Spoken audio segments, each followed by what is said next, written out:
سیدنا عثمان ابن عفان رضی اللہ تعالی عنہ خلفائے راشدین میں سے تیسرے خلیفہ ہیں اور اپنے زمانے کے کامیاب ترین اور نمایاں ترین تاجروں میں سے ایک تاجر تھے۔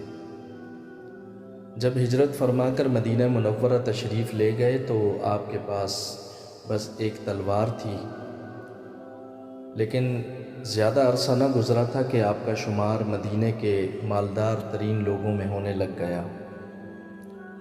آپ سے جب آپ کے دولت مند ہونے کا راز پوچھا گیا تو آپ نے جواب دیا۔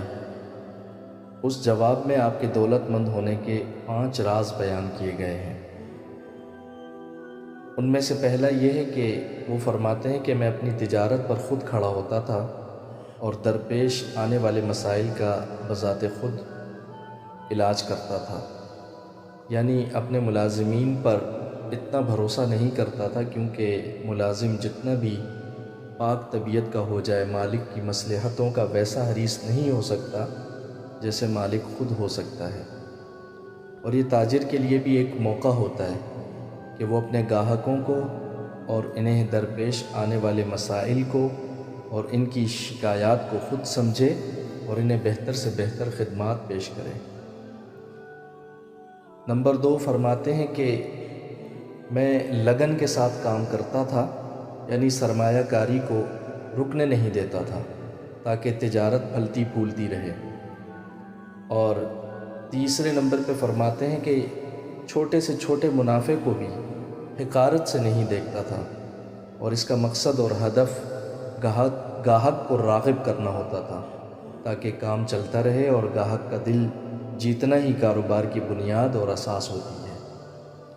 اور نمبر 4 پہ فرماتے ہیں کہ میں پرانی چیزیں نہیں خریدتا تھا۔ یہ ایسا کاروباری راز ہے جسے ہر تاجر کو سمجھنا چاہیے۔